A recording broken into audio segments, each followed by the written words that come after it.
Hi everyone, Elisa with Jots Designs. In this video, I will be making my first ever silicone rubber mold using the Let's Resin silicone rubber making kit. It comes with 2.2 pounds of both part A and part B. And do you see this color? I love this color. It also comes with these round cookie cutter-like pieces that you can use as housings to pour in. There's some gloves and measuring cups, but keep in mind that this is measured by weight, not volume. And included are some wooden stir sticks, and last but not least, a tool to trim excess off the edges. It comes with detailed instructions and also a brochure on their many other products that they offer. I've got links and a discount code in the description. And please don't forget to like the video and subscribe to my channel. For my first ever silicone rubber mold, I wanted to do something fun and quirky. I found this sign at a local thrift store. It's made from cast iron, so it has a great texture to it. Since it's larger than the cookie cutter-like pieces that came with the kit, I'll be using this, which is the top cutoff of a large mixing container. I've used this to contain resin too, so it comes in handy for a lot of things. I was in such a rush to get this done before work, so I just grabbed the first thing I thought of to stick the sign and plastic piece to. I do not recommend using double-sided tape, and you will see why when I go to take it all apart after it's cured. It works, but I definitely would just use something like adhesive shelf liner or stack up pieces of tape next to each other if I didn't mind having possible seam lines on the top of the mold itself. To get started, I cut the sheet down a bit and pull off one side. I fold up the corners to give me non-sticky places to hold on to if I need to. Then I grabbed my cordless hot glue gun and sealed around the outside of the plastic. This just makes sure that none of the silicone rubber leaks out. And if you're in the market for a new hot glue gun, this thing is amazing. It heats up super fast, you can take it anywhere, and it's just the right color too.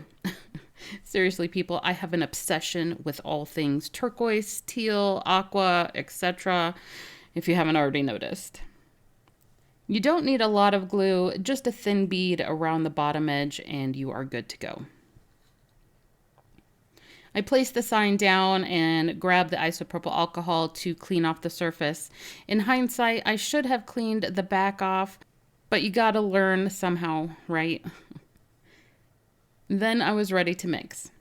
I had to grab the instructions to see what it said as to which part to add first. I know with some epoxy resins, some manufacturers actually recommend adding part B first, so I wanted to make sure I was following the directions for this. It says to add A, then B. I really like the way Let's Resin seals their bottles with these stoppers, but sometimes you gotta find just the right tool to pop it out.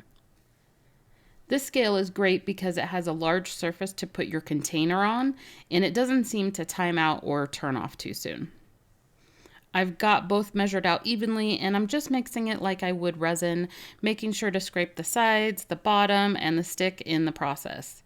It's hard to tell when it's fully mixed, so just make sure to mix it well for 3 to 4 minutes and you should be good. All that's left is to pour it in. I press down on the sign again for good measure, then poured from a high distance to help pop the bubbles. It's really good at degassing, but it doesn't hurt to help it along. It's winter now, so it's been fairly cold lately where I am, and my art room doesn't usually stay as warm as the rest of the house, so I made sure to let this cure a little more than 24 hours. Now to take it all apart, here is where I learned that I shouldn't have used double-sided tape. The tape came off of the backing in some places and stuck to the silicone. It can be peeled off, but it sure is a sticky tape, so I just didn't bother with some of it since it's for me anyways. I think because I didn't clean off the backside and it is textured and not flat, some of the silicone seeped under it and did not cure. I just cleaned that off with the isopropyl alcohol and the rest of the mold is fine. I love this silicone rubber.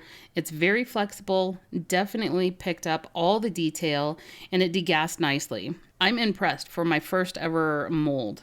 Definitely try it out if you're looking to make a mold. Let's Resin has a few options for mold making, so if you'd prefer a less flexible silicone, they have that too. And they also have a mold housing to make it easy to just get the size that you need. I hope you enjoyed the video. Thank you so much for watching. I'll see you next time. Bye.